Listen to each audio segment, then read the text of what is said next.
Muito bem, irmãos, nós esse mês separamos um tema especial e fazemos assim, pelo menos nos últimos 4 anos, nós temos estudado sobre igreja à luz da Bíblia, o nosso ser enquanto igreja, nossa ação enquanto igreja, nas ocasiões de aniversário da igreja, nada mais natural para o nosso estímulo a gente poder ser orientado na nossa missão, na nossa identidade, nessa época de celebração.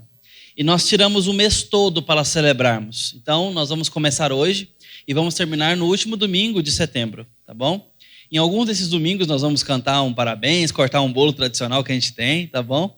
Nós vamos ter vários atos de celebração, porque nós devemos celebrar as bênçãos que o Senhor tem nos dado nessa jornada já de 29 anos de idade. E Deus tem somado as bênçãos dele. Uma dessas bênçãos, e só se você não está ouvindo bem, para não ver ou não ouvir essa bênção especial. Está vendo o silêncio? Dá para ver esse, dá para ver. Ó.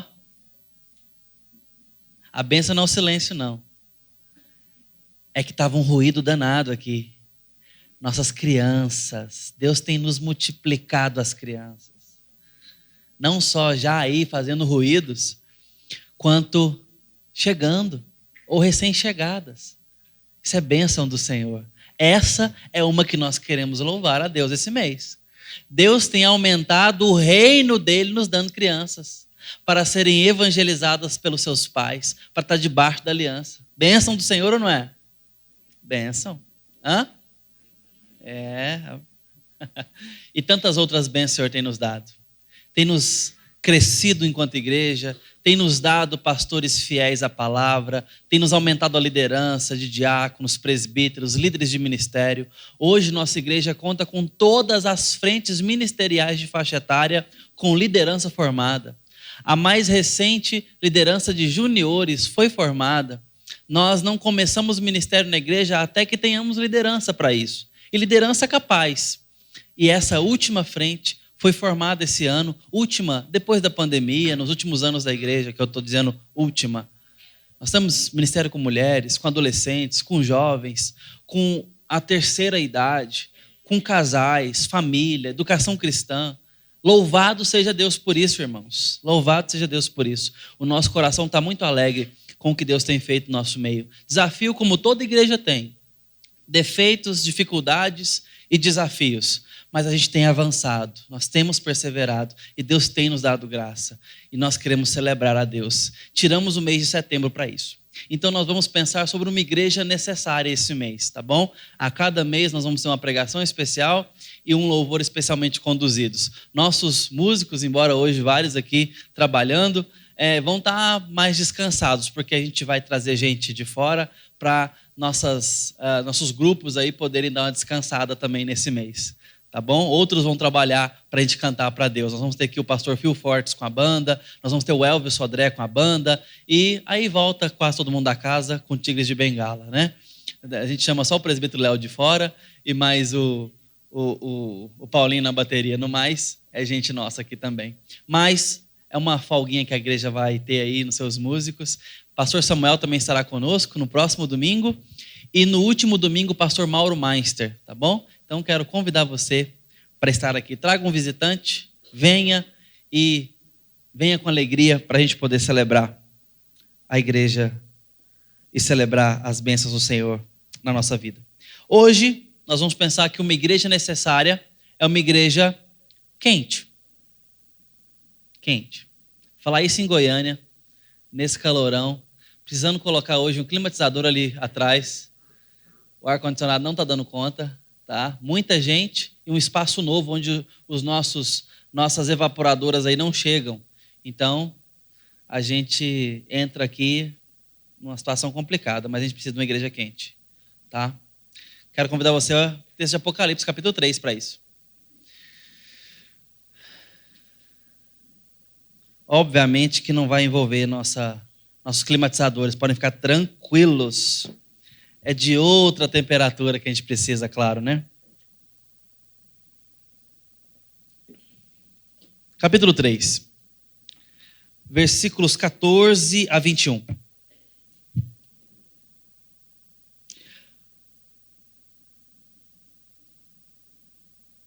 Ao anjo da igreja em Laodiceia, escreva: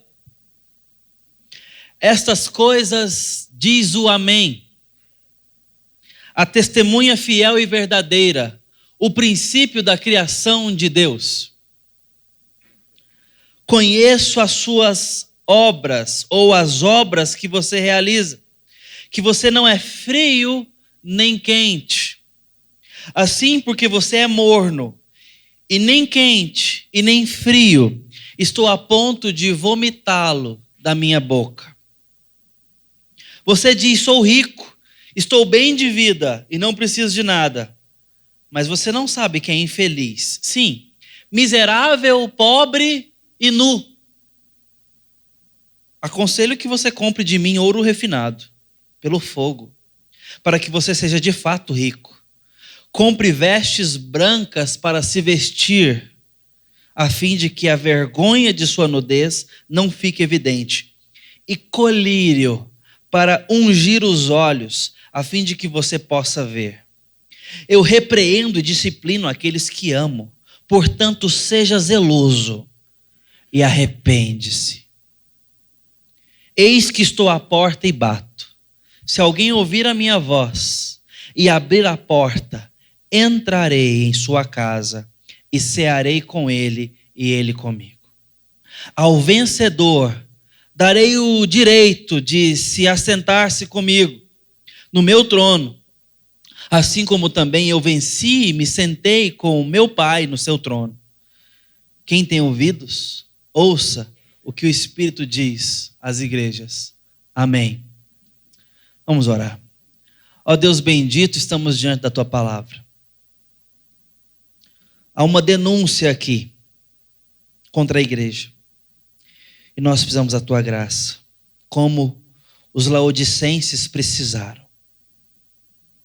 No nome de Jesus, que possamos nos perceber enquanto o Senhor fala com Laodiceia. Amém.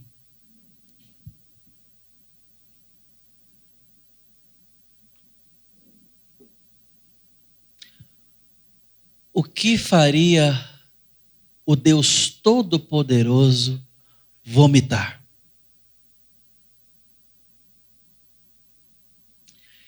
Se enausear e pôr para fora.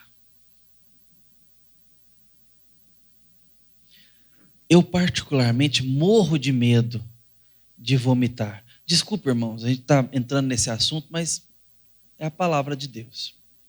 Deus não usa outros termos mais polidos do que esse. Eu morro de medo disso, medo entre aspas, porque eu não gosto de jeito nenhum, eu evito até o último instante. Mas muitas vezes é assim que sara. A gente põe para fora, melhora. Muitas vezes a gente põe para fora aquilo que está fazendo mal. Tem alguma coisa aqui que não desceu bem. Ou quando a gente vê alguma coisa muito asquerosa, aquilo nos embrulha o estômago. Às vezes uma cena explícita, um acidente grotesco, ou alguma coisa em putrefação, ou um aroma, um odor nauseante que nos embrulha.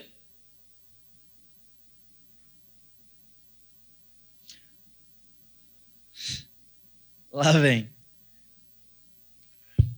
O Tito está com o banheiro dele interditado.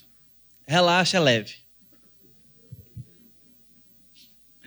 Está com o banheiro dele interditado porque ele jogou um rolo de papel higiênico no vaso e deu descarga. Óbvio que entupiu. Tentei bastante, porque eu sou desses. Eu faço qualquer coisa em casa. De eletricista, encanador, tudo mal feito, mas faço. E fui tentei todo jeito, com equipamento, com arame, com produto. Deu não. Vou ter que chamar alguém.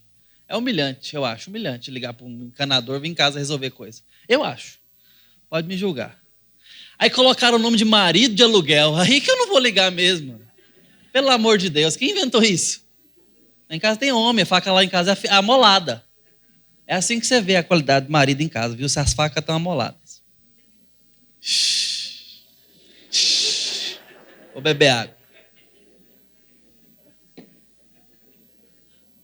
Deixa eu voltar no Tito, que é melhor para nós. Aí entupiu o vaso. Beleza, ele não está usando mais, porque tem um banheirinho no quarto dele. Então ele usava lá e tal, ele já vai ao banheiro sozinho. Chama a gente para limpar, mas ele vai sozinho e tudo mais. Ele está usando o nosso banheiro, portanto, do jeitinho dele. A mãe dele está grávida, todo mundo reparou, né? Está bem grávida. E esses dias ela foi lá no banheiro arrumar algumas coisas. Ele ainda usa fralda noturna, porque ele toma um mamazinho dele para dormir. É até dia 7, que é realmente o aniversário dele. Aí acabou, pelo menos nosso plano é esse. Então ele faz xixi à noite. Ele estava acordando de manhã, tirando a fralda, e em vez de jogar no lixo de descarte que a gente tem um coletivo lá, estava jogando no lixinho do banheiro dele. Óbvio. Só que a gente não sabia. Porque, eventualmente, ele joga no lixo de descarte lá fora, lá da área de serviço para fora, né? E estava cheio de fralda, de xixi lá, velha. E a mãe dele foi lá e achou isso, grávida. Imagina. Aquele futum de fralda velha. E o cheiro não sai, ele fica por um tempo, ele mora ali, né? O cantinho dele lá. Coisas que vêm no nariz, coisas que vêm nos olhos, porque a gente viu. Às vezes, escutando uma história, o estômago embrulha. Muitas coisas descartáveis, nojentas, que nós não queremos no convívio da gente, como fraldas sujas, ou alimentos apodrecidos, a gente quer que seja colocado para fora, longe da gente. A gente afasta, corta a volta, joga fora.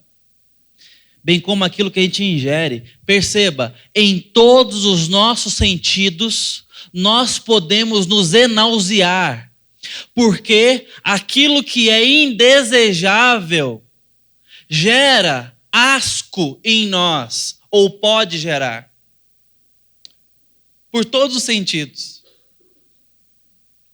Ou seja, a gente pode experimentar algo nojento pelo ouvir, a gente pode experimentar algo asqueroso pelo ver, a gente pode experimentar algo nauseante pelo olfato, pela memória e até pelo tato. Sabe quando a gente toca alguma coisa e aquilo te repulsa? Pelo paladar nem se fala. Também é uma forma de sentir asco. É assim que seres humanos se nauseiam. E Deus? Repita a pergunta. Terminando essa parte introdutória nossa. Como que um Deus se nauseia? Sem estômago. Como que Deus se enoja a ponto de vomitar? Os termos são dele. Como que Deus experimenta para se enausear?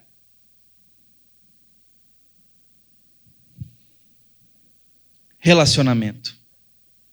Essa é a forma que Deus experimenta a igreja. Deus não degusta a igreja. Deus não assiste a igreja. Deus não apenas experimenta a voz da igreja. Deus se relaciona com a igreja através de uma paternidade, através de um noivado com Cristo e através de uma habitação pelo Espírito Santo. É assim que ele se relaciona com a igreja. E é se relacionando com a igreja que a primeira imagem nos é mostrada no livro de Apocalipse. Jesus andando no meio dos 7 candeeiros de ouro que representam a igreja. Jesus está caminhando com a igreja, ele está experimentando a experiência da igreja, ele conhece as obras da igreja. Ele chama pelo nome a igreja. E quando ele manda 7 cartas às igrejas da Ásia Menor, no final da década de 90, do primeiro século, ele conhece aquelas igrejas e manda apenas 7 cartas para 7 igrejas, sabendo que existiam outras igrejas, porque esta é uma numerologia representativa de uma globalidade, de uma totalidade. Está nos indicando que ele quer falar com a igreja em todo o planeta, em todo o tempo e em todo lugar. Laodiceia é a única igreja, entretanto, que não recebe elogios.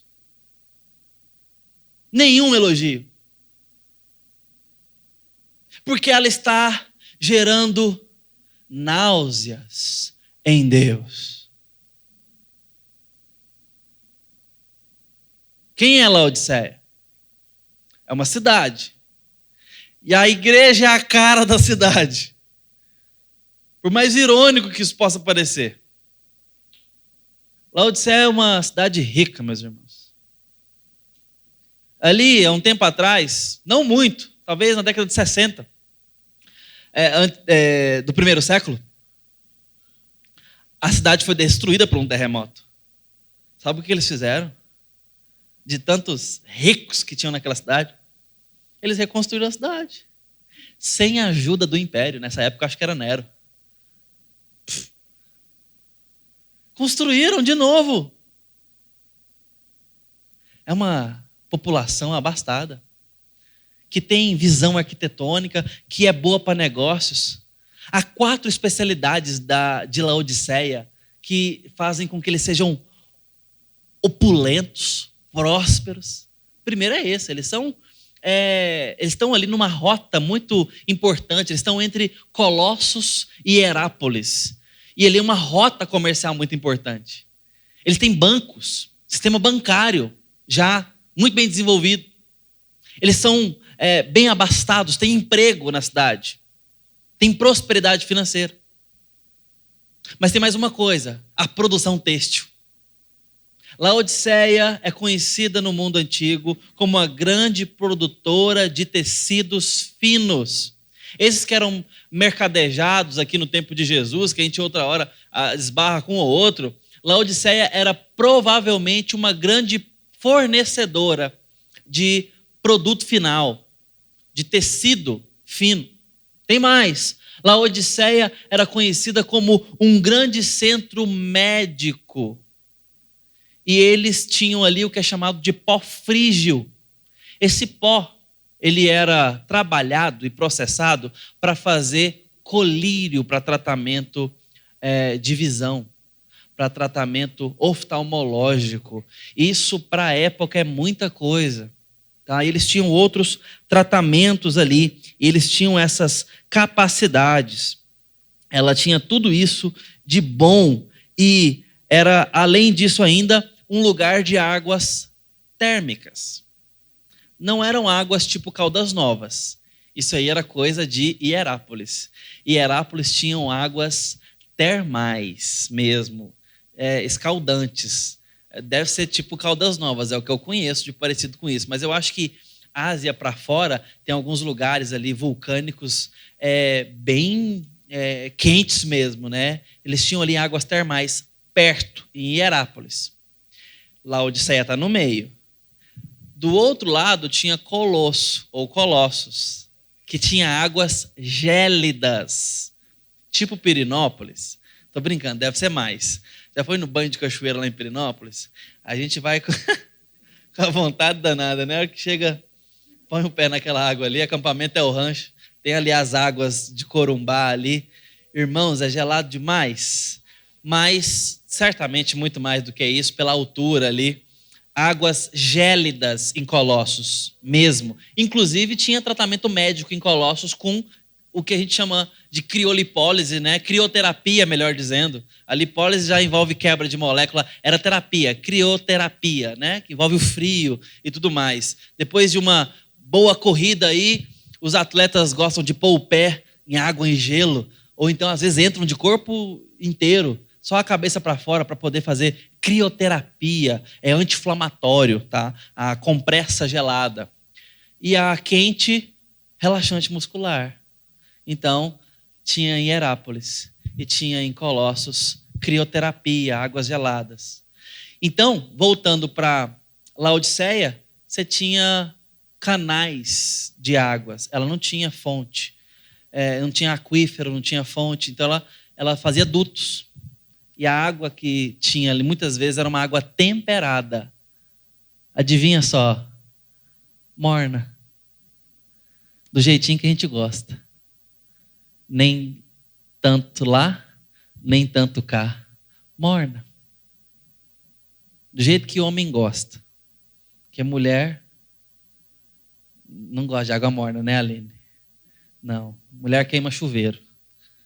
Não dá para entender esse couro grosso. É assim lá na sua casa também?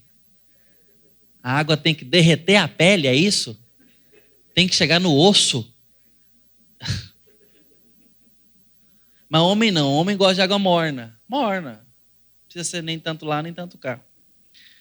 Isso é Laodiceia, meus irmãos, a cidade. Uma cidade boa para se morar. Tem tudo. É uma boa cidade. E adivinha só a igreja? Uma boa igreja. A igreja não sente falta de nada. Vocês perceberam? A visão da igreja de si própria é: somos bons. Não preciso de coisa alguma. A igreja se diz: sou rica, bem vestida,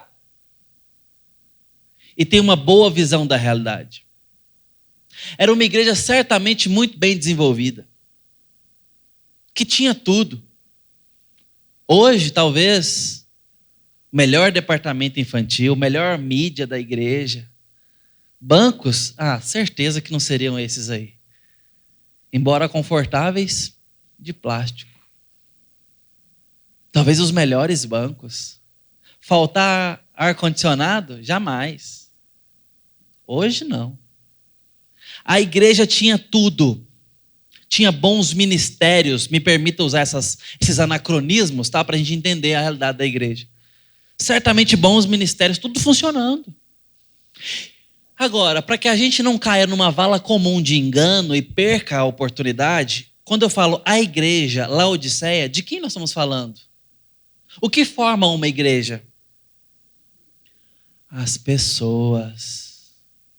Cada um dos seus membros. Esta igreja aqui é a soma média nossa. Se alguém vem aqui nos visitar, tem muitos visitantes aqui hoje. Você está nos visitando, você vai sair daqui e falar assim: essa igreja é fria. Ninguém me cumprimentou. Essa igreja é isso, aquilo, outro. Ou não, essa igreja é calorosa, é amistosa. A sua opinião, numa primeira visita, é altamente questionável, embora verdadeira.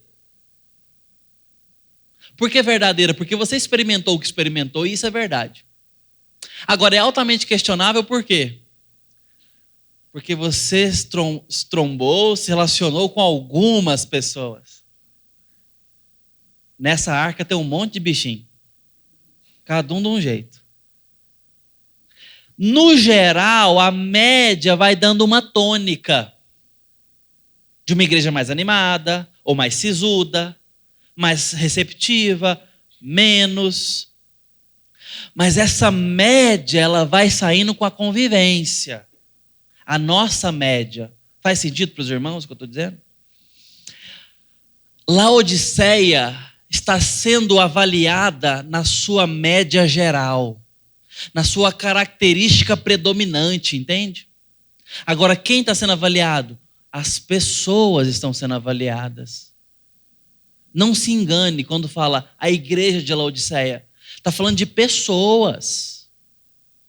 Quando eu falo da igreja presbiteriana do Bueno, estamos falando de nós.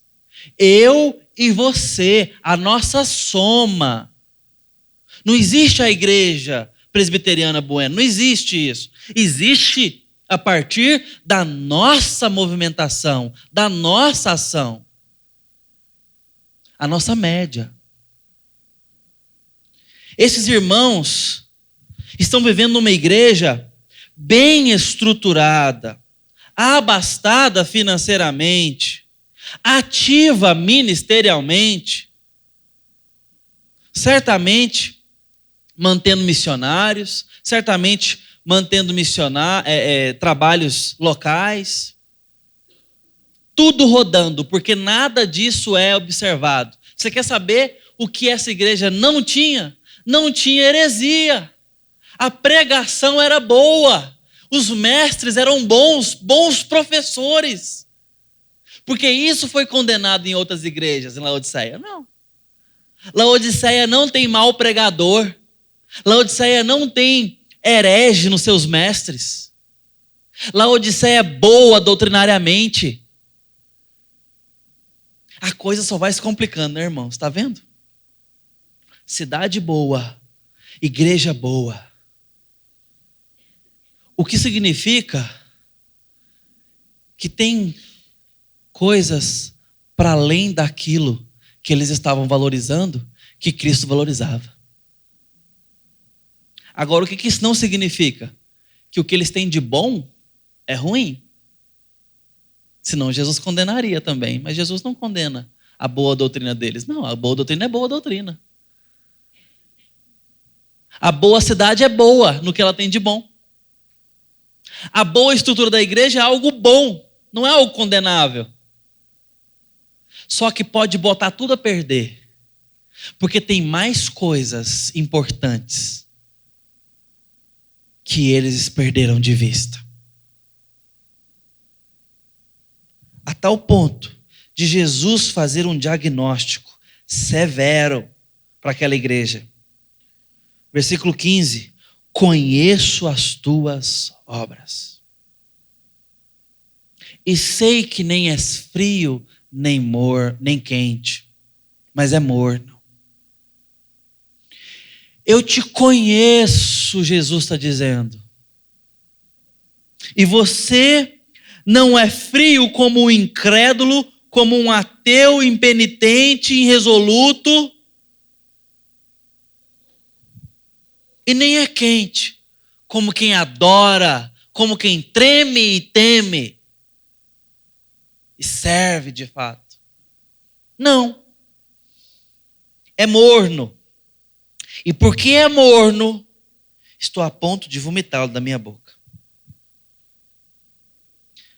Versículo 15, Jesus está dizendo: você não tem fervor espiritual.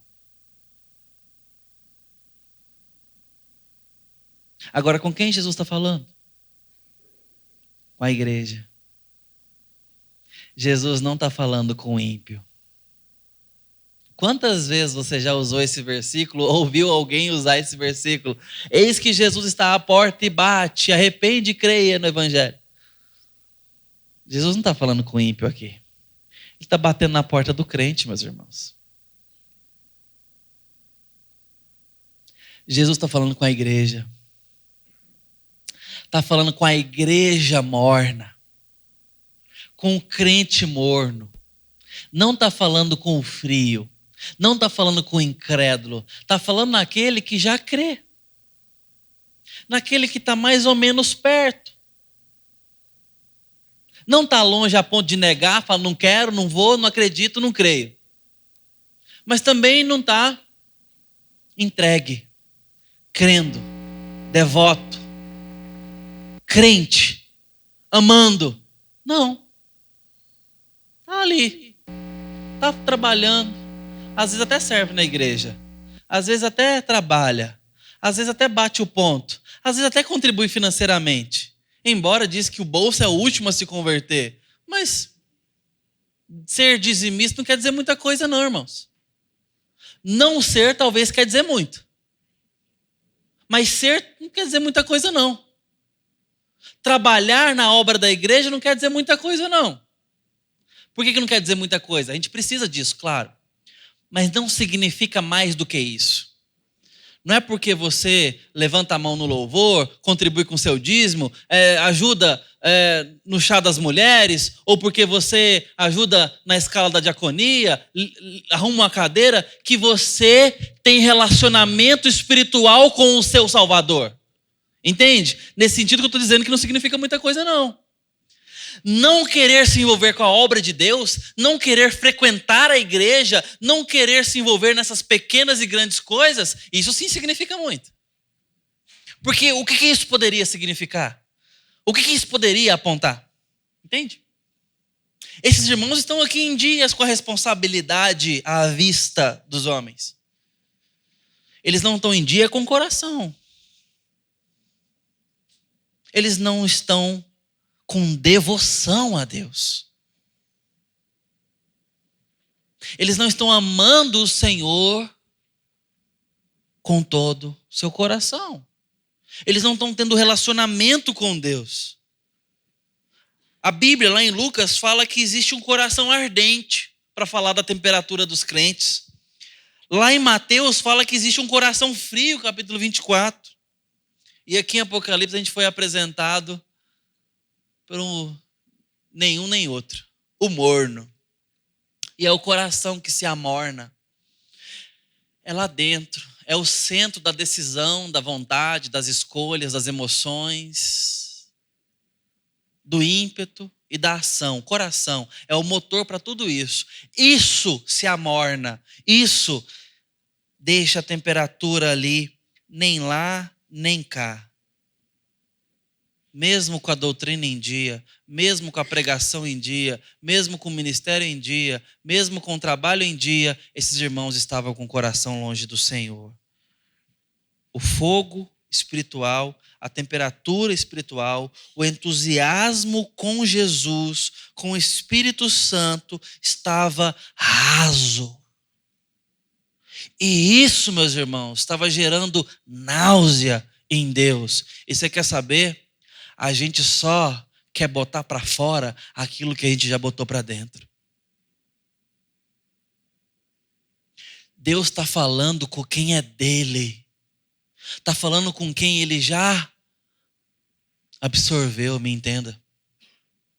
Com quem ele já acolheu, com quem ele já abraçou. E não vem me falar de perder a salvação, que o texto está falando de outra coisa. Está falando de relacionamento com ele. Esses irmãos estão com um relacionamento pobre com Deus. Morno. Sem sinceridade. Não a ponto de negar, frio, incrédulo, mas não a ponto de temer, de crer, de amar, de sentir. Versículo 17, você diz, sou rico, estou bem de vida, não preciso de nada. Jesus diz palavras muito preocupantes, queridos. Mas você não sabe que é infeliz, miserável, pobre e nu. Infeliz, miserável, pobre e nu. Infeliz, miserável, pobre e nu. Jesus está falando isso para gente bem vestida. Jesus está falando isso para pessoas que têm as coisas. Jesus está falando isso para pessoas que acham que não precisam de nada. Ele está falando isso para pessoas que chegaram à seguinte conclusão: estou bem.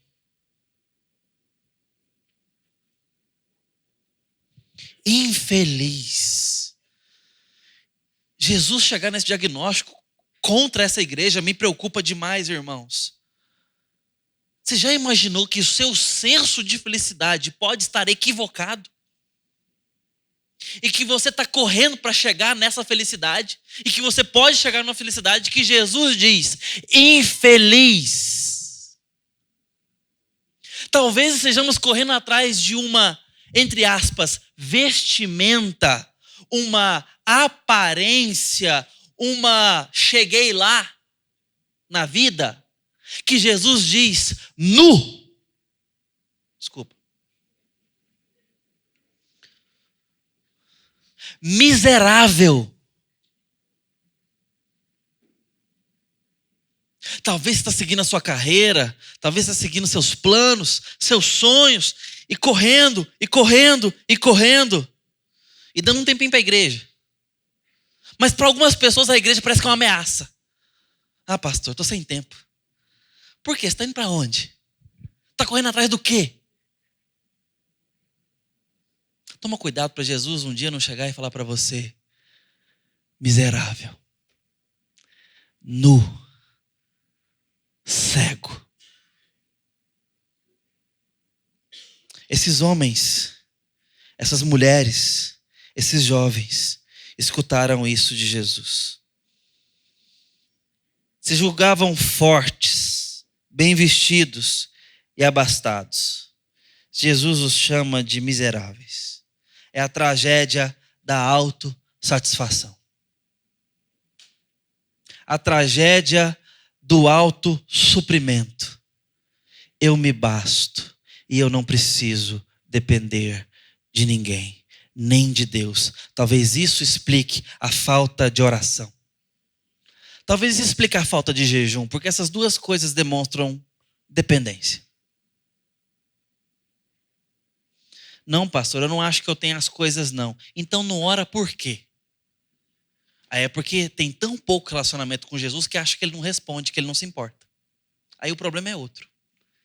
Em todo caso, não é fervor espiritual.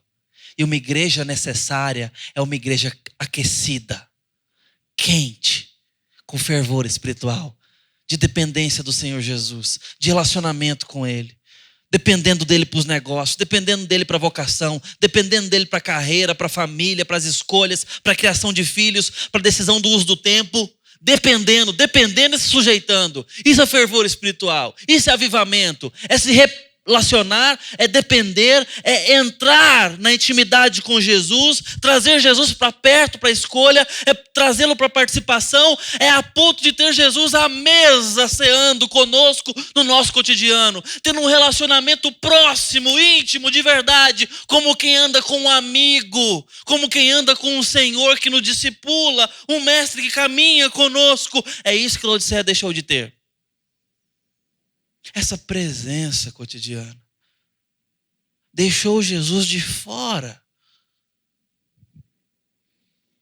E Jesus agora vem falar com esses irmãos. E ele diz no versículo 18: aconselho que compre de mim ouro refinado. Aconselho que você compre vestes brancas. Aconselho que você compre de mim colírio ungido, ou para ungir os olhos. O Senhor Todo-Poderoso, Senhor dos céus, Senhor do inferno, Senhor do cosmos e da natureza, Senhor sobre os demônios, Senhor e tem toda a autoridade sobre a raça humana e os animais. Esse Deus está tratando com filhos e filhas nesse texto.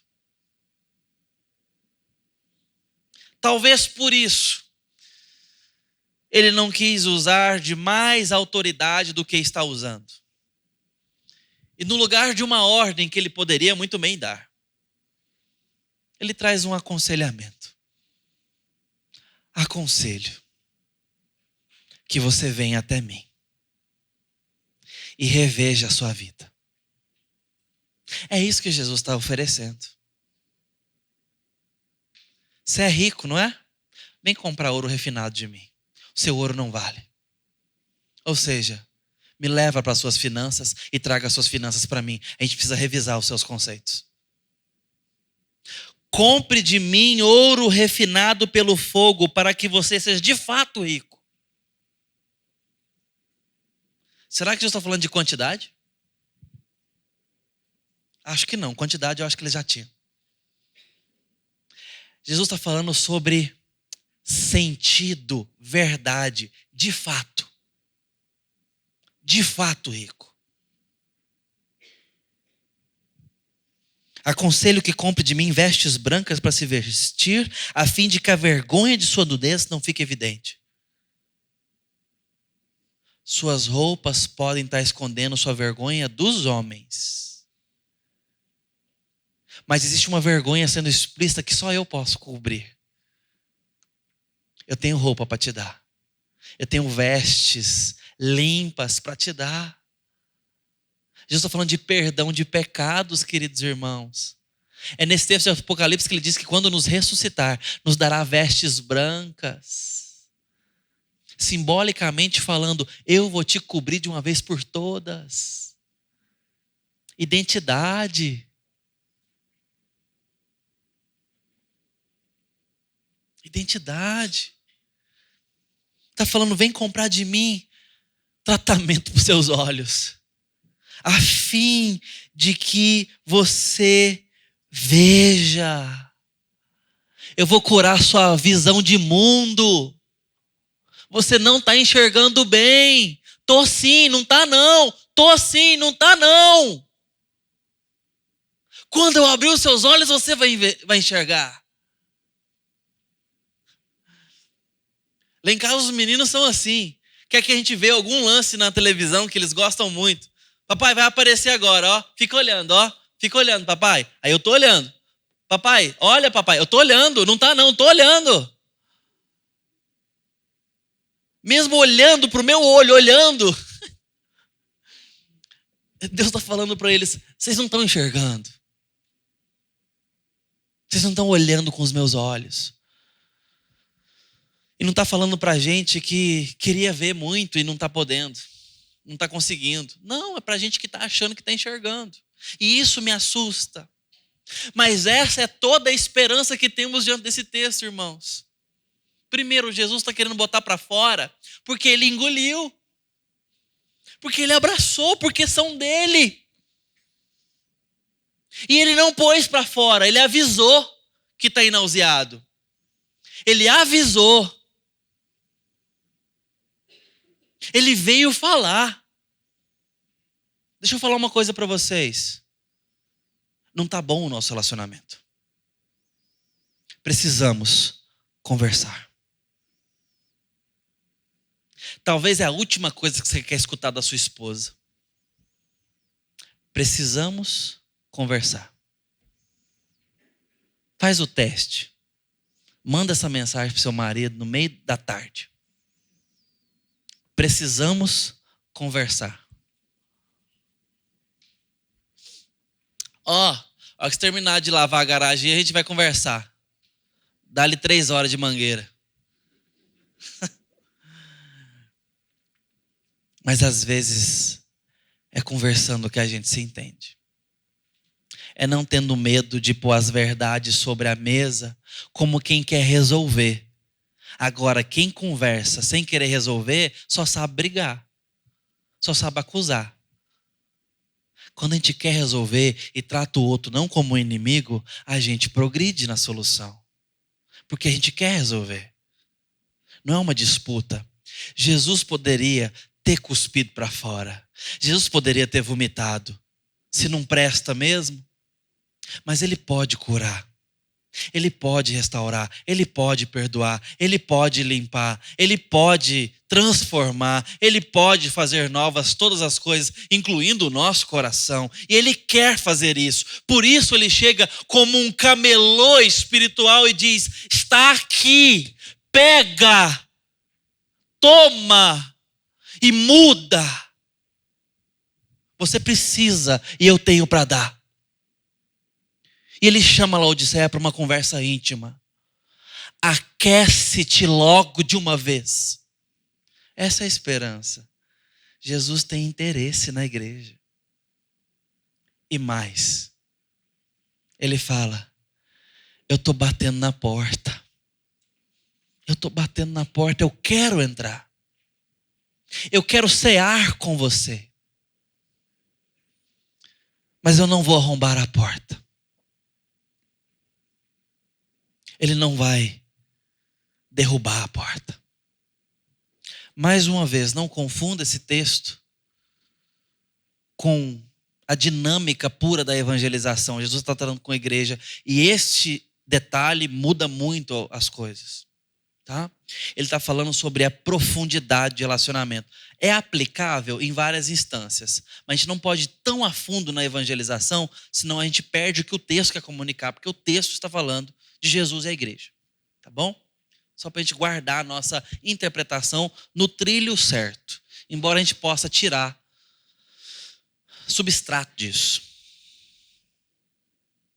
Seu relacionamento com Jesus, portanto, não vai ser renovado à força de Jesus. Ele não vai meter o pé na porta e pronto. Ele já fez isso quando tomou a iniciativa de ir para a cruz. Ele não te consultou, não te pediu permissão, te elegeu, te escolheu, te amou, morreu por você, te salvou. Mudou até o seu coração para que você o amasse de volta. O Senhor teu Deus circuncidará o teu coração para amares o Senhor e para que vivas. Deuteronômio capítulo 30. Agora, no nosso relacionamento com Ele, Ele está falando para a gente abrir a porta. Ele está batendo na porta. E talvez não estamos escutando porque estamos ocupados lá dentro. Em algum cômodo qualquer. Ocupados. Muitas vezes com as coisas de Jesus. Que foi deixado do lado de fora da casa. Jesus pode estar querendo chamar sua atenção. Um conselho de pastor e de amigo. Não espere Jesus ser o mais claro possível para chamar a sua atenção. Não espere. Sabe quando a gente explica, a pessoa não entende? Aí a gente tem que ser mais claro. Aí a gente tem que desenhar para a pessoa entender. Não teste Jesus nisso. Porque Ele sabe ser muito claro para chamar a sua atenção. Lembra de um rapaz chamado Jó? Ele conhecia Jesus. Entenda, tá? Estou falando de Deus Pai. Ele conhecia a Deus. Até amava.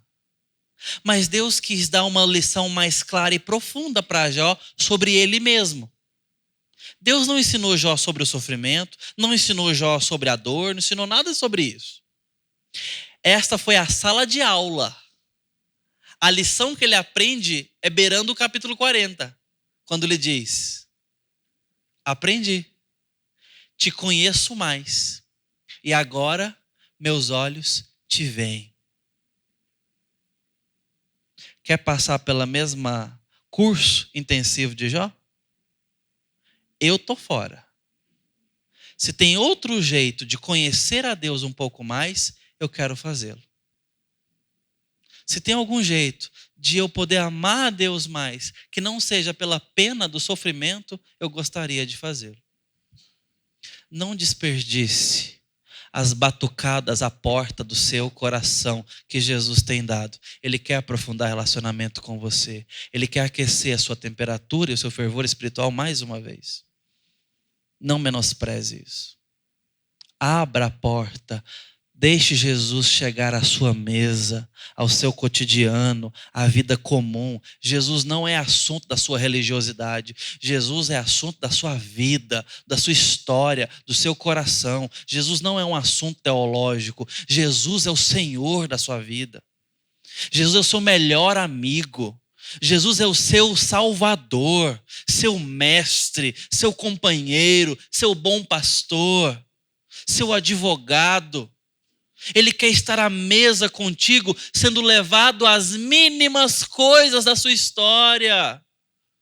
Para de ignorar o Senhor Jesus, dando as costas como quem diz, não preciso de nada. Nós fazemos isso quando deixamos de consultar, de honrar, de adorar, de servir a Jesus nas mínimas coisas e nas grandes coisas. Quando Jesus não tem nada a ver com o meu temperamento, quando Jesus não tem nada a ver com a forma que eu trato os meus de casa, quando Jesus não tem nada a dizer com o meu dinheiro, com a minha forma de fazer negócio, quando Jesus não tem opinião para dar sobre o meu tempo, porque eu sei como eu lido com isso. Quando Jesus é colocado numa caixinha e em um planejamento semanal, Jesus está sendo deixado de lado, de fora da sua casa. Não é um amigo presente, não é um Senhor e Deus. É um assunto, um tópico, um estranho. Por isso ele precisa bater a porta e dizer: eu quero entrar para cear com você e você comigo. Ao vencedor, darei o direito de assentar-se comigo no trono. Nós nos assentaremos com Jesus no trono, se assentarmos com Ele em casa. Prova e evidência da nossa salvação. Que Deus nos aqueça. Aqueça essa igreja. Nos dê renovação espiritual. Te dê capacidade de falar com Ele, de ouvi-lo, de desejá-lo, de cear com Ele e Ele com você. No nome dEle que esperamos todas essas coisas. Amém. Nós vamos orar e receber a bênção do Senhor. Ó Deus bendito, Pai de nosso Senhor Jesus, abençoa-nos. Dá-nos arrependimento sincero. Aquece-nos, ó Deus, na Tua presença. Nos tire da mornidão. Nos traga relacionamento com Jesus de verdade. Que Teu Espírito possa ungir essa igreja. Abençoar essa igreja e nossos visitantes. Com a presença real de Cristo em nós. Pai, nós também queremos te pedir por aqueles que não se renderam a Jesus ainda, que não te confessaram publicamente, estão podendo ouvir toda esta mensagem e profundidade desse texto agora, Deus, e receber isso em seus corações. Eu te peço, ó Deus, que essas pessoas possam ver o quão desejável o Senhor é e o quão insistente o Senhor é em nos amar, para que possam aproveitar a oportunidade para dizer: eu também te amo, Senhor Jesus. Eu também te quero na minha história. Eu também quero do teu perdão, da tua transformação, da vida do Senhor. E eu quero um dia me assentar com o Senhor no seu trono. Pai, eu te peço por esses casos também, que estão aqui ou que estão ouvindo essa mensagem em outro momento, que haja oportunidade de redenção de alma e de vida. No nome santo de Jesus. Amados irmãos, que o amor de Deus Pai, Filho e Espírito Santo esteja sobre vós, hoje e para todo sempre. Amém.